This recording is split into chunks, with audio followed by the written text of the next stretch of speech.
कहते हैं जीवन की सबसे बड़ी यात्रा आत्मा की होती है और इस यात्रा की शुरुआत हमेशा एक विश्वास से होती है। मां। अर्जुन, बेटा, आज तो मेले में चलना था, तुझे पता है ना, मैका बाबा की पालकी निकलेगी। अर्जुन मुस्कुराते हुए, मां, मैका बाबा तो मेरे दिल में है, लेकिन चलो, तुम्हारी खुशी के लिए साथ चलूंगा। साध्वी गंभीर स्वर में, बेटा, तुम्हारी यात्रा आसान नहीं होगी, लेकिन मैका तुम्हारे हर मोड़ पर साथ होगा। अर्जुन थोड़ा चौंकता है, लेकिन मुस्कुरा देता है। अर्जुन, मैका बाबा की कृपा से सब ठीक होगा। मां। अर्जुन बिना सोचे दौड़ते हुए, मां, किसी की जान बचानी होगी। विवेक, बेटा, तुमने मेरी जान बचाई, तुम्हारा कर्ज कभी नहीं भूलूंगा। विवेक, अर्जुन, मेरे पास एक ऑफर है, शहर में मेरे साथ काम करो। तुम्हारी ईमानदारी और साहस देखकर मुझे लगा तुम बहुत आगे जाओगे। मां थोड़ा चिंता के साथ, बेटा, गांव और मंदिर छोड़कर जाना जरूरी है क्या? अर्जुन नजरें झुकाकर, मां, शायद यही मैका बाबा की इच्छा है। साध्वी, याद रखना बेटा, जो दिखता है वो सच नहीं होता, और जो सच है वह अक्सर दिखाई नहीं देता। प्रत्येक यात्रा एक निर्णय से शुरू होती है। विश्वास और भक्ति के साथ किया गया पहला कदम ही आगे की पूरी राह तय करता है। जब रास्ते बदलते हैं तो मंजिलें भी बदल जाती हैं, लेकिन सच्ची मंजिल वही होती है जो आत्मा को छू जाए। विवेक सिंह, अर्जुन, तुम्हारी ईमानदारी ही तुम्हारी ताकत है। मैं चाहता हूं कि तुम मेरे सेकंड इन कमांड बनो। अर्जुन मुस्कुराकर, विश्वास के लिए धन्यवाद सर, मैं अपना सर्वश्रेष्ठ दूंगा। समीर, अर्जुन, शहर में टिकना आसान नहीं है, लेकिन तुम हो तो साथ मजा आएगा। समीर अर्जुन को कंपनी की महत्वपूर्ण डील्स में शामिल करता है, लेकिन उसके भरोसे का फायदा उठाने की योजना बनाता है। अर्जुन एक महत्वपूर्ण डील में हिस्सा लेता है। समीर गलत कागजात पर अर्जुन से साइन करवाकर कंपनी को भारी नुकसान पहुंचाता है और दोष अर्जुन पर डाल देता है। विवेक सिंह गुस्से में, अर्जुन, तुमसे यह उम्मीद नहीं थी, तुम्हारी वजह से कंपनी को करोड़ों का नुकसान हुआ है। अर्जुन हैरान और आहत, सर, मुझ पर भरोसा कीजिए, मैं कभी बेईमानी नहीं कर सकता। अर्जुन को नौकरी से निकाल दिया जाता है। वह शहर की सड़कों पर अकेला घूमता है, बारिश में भीगा हुआ और पूरी तरह टूटा हुआ। अर्जुन आसमान की ओर देखते हुए, मैका बाबा, क्यों? मैंने तो हमेशा सच्चाई का साथ दिया, फिर मेरे साथ यह छल क्यों हुआ? अर्जुन एक मंदिर में बैठा है। अचानक वही बूढ़ी साध्वी फिर से प्रकट होती है। साध्वी, बेटा, तुमने पहला सबक सीखा। दुनिया छल करती है, लेकिन जो तुम्हारे भीतर है वो अडिग रहना चाहिए। मैका की राह हमेशा आसान नहीं होती। अर्जुन आंखों में आंसू, लेकिन मैं अब कहां जाऊं? सब कुछ तो छिन गया। साध्वी मुस्कुराकर, जब सब कुछ छिन जाए तब समझो कि कुछ बड़ा पाने का समय आ गया है। आगे बढ़ो विश्वास के साथ। अर्जुन उसी रात एक छोटे से ढाबे में बैठा है। वहां उसे कुछ लोग गांवों में शिक्षा और सेवा के काम के बारे में बात करते हुए मिलते हैं।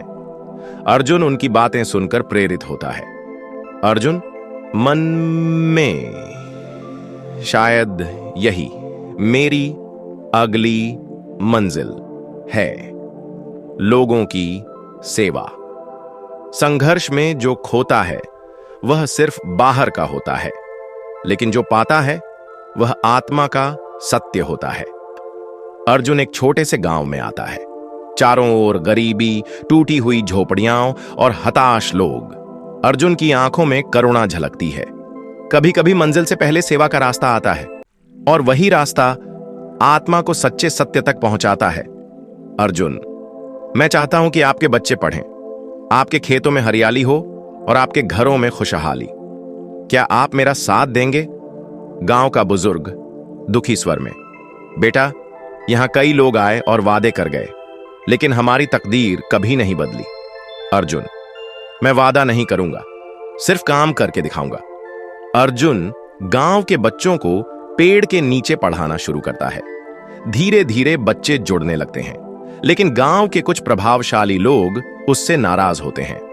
गांव का जमींदार भैरव सिंह कड़वे स्वर में, अरे शहर वाले, ये गांव तुम्हारे सपनों का खेल नहीं है, यहां सब मेरी मर्जी से होता है। अर्जुन मजबूती से, अगर शिक्षा देना गुनाह है तो मैं ये गुनाह बार बार करूंगा। अर्जुन गांव वालों की मदद से एक छोटी पाठशाला बनाता है। एक दिन गांव की एक लड़की सावित्री बीमार पड़ जाती है और अर्जुन उसे शहर ले जाकर बचाता है। इससे गांव वाले उसका भरोसा करने लगते हैं। गांव का बुजुर्ग, अर्जुन बेटा, तुम सच में हमारे लिए मैका बाबा का भेजा हुआ फरिश्ता हो। भैरव सिंह अर्जुन के काम से चिढ़कर पाठशाला में आग लगवा देता है। अर्जुन और गांव वाले मिलकर आग बुझाते हैं, लेकिन पाठशाला पूरी तरह जल जाती है। अर्जुन आंखों में आंसू, मैका बाबा, ये कैसी परीक्षा है? मैंने तो सिर्फ सेवा का रास्ता चुना है। अर्जुन हताश होकर एक पेड़ के नीचे बैठा है। वहीं साध्वी फिर से प्रकट होती है। साध्वी, अर्जुन, जो जल गया वह ईंट और लकड़ी थी, लेकिन जो बना है वह विश्वास और प्रेम है। विश्वास को कोई आग जला नहीं सकती। उठो और आगे बढ़ो। अगली सुबह अर्जुन को देखकर पूरा गांव उसके साथ खड़ा हो जाता है। वे मिलकर एक नई पाठशाला बनाते हैं। भैरव सिंह भी गांव वालों की एकता देखकर झुक जाता है और अर्जुन से माफी मांगता है। भैरव सिंह शर्मिंदा होकर, अर्जुन, तुमने जो कर दिखाया वह किसी जंग से कम नहीं, मुझे माफ कर दो। अर्जुन मुस्कुराते हुए, सच्चाई और सेवा से बड़ा कोई युद्ध नहीं होता और इस युद्ध में जीतकर हारने वाला भी विजयी होता है। अर्जुन गांव के बच्चों के साथ खड़ा है। उसकी आंखों में संतोष है। तभी हवा में वही साध्वी की आवाज गूंजती है। साध्वी की आवाज, अर्जुन, तुमने सेवा का पहला अध्याय पूरा किया, लेकिन यात्रा अभी बाकी है। आगे और कठिन मोड़ आएंगे, तैयार रहो। सच्ची सेवा वह होती है जो आत्मा से की जाए, और जब सेवा में विश्वास जुड़ता है तो चमत्कार होते हैं। अर्जुन की मेहनत से गांव में बदलाव आ चुका है। बच्चे पढ़ रहे हैं, खेतों में हरियाली है और गांव वाले खुश हैं। अर्जुन गांव वालों के साथ हंसी खुशी समय बिता रहा है। जब विश्वास गहरा हो और सेवा सच्ची, तो हर अंधेरा सवेरा बन जाता है। लेकिन कभी कभी सवेरा आने से पहले सबसे गहरी रात होती है। अर्जुन को शहर से एक पत्र मिलता है। यह विवेक सिंह का पत्र है, जिसमें उसने अर्जुन को एक बड़ी सामाजिक योजना में शामिल होने के लिए आमंत्रित किया है। अर्जुन मां से, मां, विवेक सर चाहते हैं कि मैं उनके साथ एक बड़ा सामाजिक प्रोजेक्ट संभालूं, लेकिन मैं गांव को छोड़कर जाना नहीं चाहता। मां, बेटा, तुम जहां भी जाओ, तुम्हारा दिल सेवा में रहेगा। मैका बाबा तुम्हारे साथ हैं। अर्जुन विवेक सिंह के साथ एक बड़े सामाजिक प्रोजेक्ट पर काम शुरू करता है। यह प्रोजेक्ट गांवों में स्कूल और अस्पताल खोलने का है। अर्जुन पूरे दिल से काम करता है, लेकिन समीर फिर से वहां मौजूद है। समीर मुस्कान के पीछे चालाकी, अर्जुन फिर मिल रहे हैं, इस बार मिलकर कुछ बड़ा करते हैं। अर्जुन सख्त स्वर में, इस बार मैं तुम्हारी चालों से सावधान रहूंगा समीर। समीर अर्जुन के नाम पर फर्जी पेपर्स पर साइन करवाकर प्रोजेक्ट का पैसा हड़प लेता है। मीडिया में अर्जुन पर घोटाले का आरोप लगता है। अर्जुन को पुलिस गिरफ्तार कर लेती है। विवेक सिंह आहत, अर्जुन, तुमसे ऐसी उम्मीद नहीं थी। अर्जुन हैरान और टूटा हुआ, सर, मुझे फंसाया गया है। अर्जुन जेल की कोठरी में अकेला बैठा है। उसके चेहरे पर पीड़ा और असहायता है। वह पहली बार मैका बाबा से प्रश्न करता है। अर्जुन आसमान की ओर, क्यों मैका बाबा? मैंने हमेशा सच्चाई और सेवा का रास्ता चुना, फिर ये अन्याय क्यों? तभी उसके सामने वही साध्वी प्रकट होती है, लेकिन इस बार उनके चेहरे पर दिव्य आभा होती है। साध्वी, अर्जुन, क्या तुमने कभी सुना है कि सूरज बिना तपे चमकता है? यह तुम्हारी अग्नि परीक्षा है, विश्वास रखो।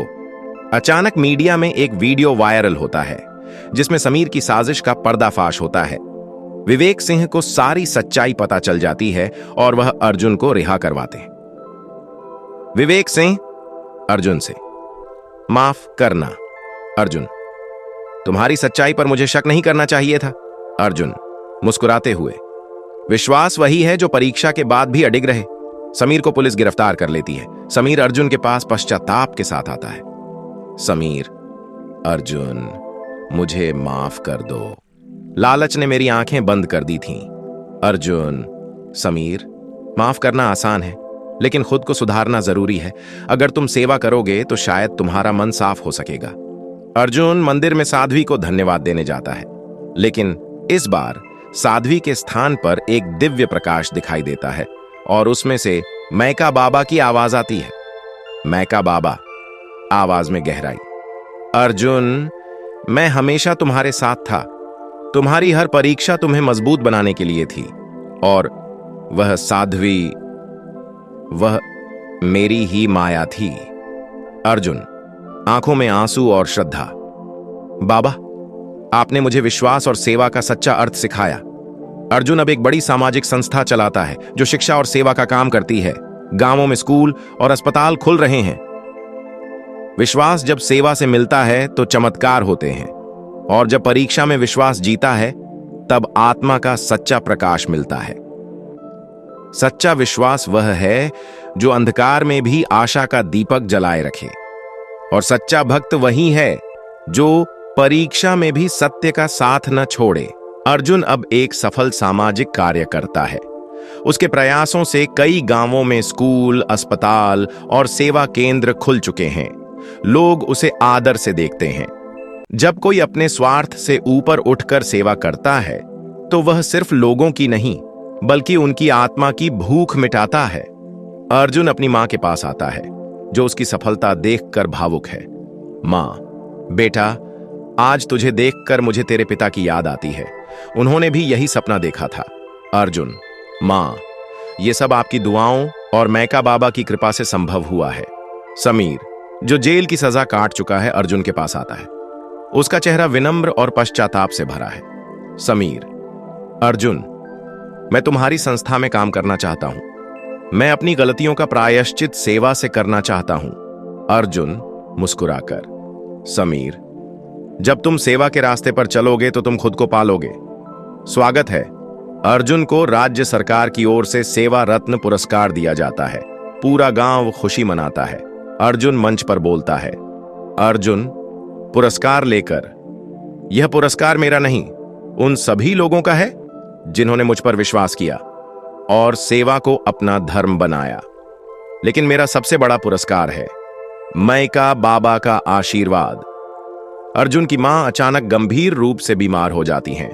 डॉक्टर बताते हैं कि उन्हें बचाने के लिए महंगी दवा और तुरंत ऑन ऑपरेशन की जरूरत है।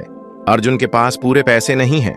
अर्जुन मैका बाबा से प्रार्थना करते हुए, बाबा, आप मुझे हर परीक्षा में संभालते आए हैं, इस बार मेरी मां को बचा लीजिए। अर्जुन अस्पताल में बैठा है। तभी एक अजनबी व्यक्ति ऑपरेशन का पूरा खर्च चुका देता है और बिना नाम बताए चला जाता है। डॉक्टर ऑपरेशन सफल होने की खबर देते हैं। डॉक्टर, अर्जुन, तुम्हारी मां अब बिल्कुल ठीक है। यह किसी फरिश्ते का चमत्कार है। अर्जुन दौड़कर मां के पास जाता है। मां मुस्कुराती हैं और अर्जुन का हाथ थामती हैं। अर्जुन आंखों में आंसू, बाबा, आपने फिर मुझे संभाला। अर्जुन मंदिर जाता है। वहां वही साध्वी फिर प्रकट होती है, लेकिन इस बार उनके चेहरे पर दिव्य प्रकाश है। अर्जुन हैरान होकर, आप फिर से? साध्वी मुस्कुराकर, अर्जुन, यह मेरी आखिरी भेंट है। तुम्हारी हर परीक्षा में मैं तुम्हारे साथ थी। मैं मैका बाबा का ही रूप हूं। अर्जुन हैरान और भावुक, बाबा, आप? साध्वी आशीर्वाद देकर, तुमने सेवा और विश्वास के मार्ग पर चलते हुए सच्चा मैका पाया है। अब तुम स्वयं लोगों के लिए मैका हो। साध्वी प्रकाश में विलीन हो जाती है। अर्जुन हाथ जोड़कर झुक जाता है। अर्जुन एक बड़े सेवा केंद्र के सामने खड़ा है। बोर्ड पर लिखा है मैका सेवा संस्थान। वह गांव वालों और बच्चों के साथ मिलकर एक पौधा लगाता है। अर्जुन, अब मेरी जिंदगी का एक ही मकसद है, हर जरूरतमंद के लिए मैका बनना। मैका कोई स्थान नहीं बल्कि एक भाव है, वह भाव जो सेवा, विश्वास और सच्चाई में बसता है, और जो इस भाव को पा लेता है वह खुद मैका बन जाता है। सच्ची सेवा वह है जो बिना किसी स्वार्थ के की जाए। और सच्चा विश्वास वह है जो हर परीक्षा में अडिग रहे। जब ये दोनों मिलते हैं तो व्यक्ति स्वयं मायका बन जाता है।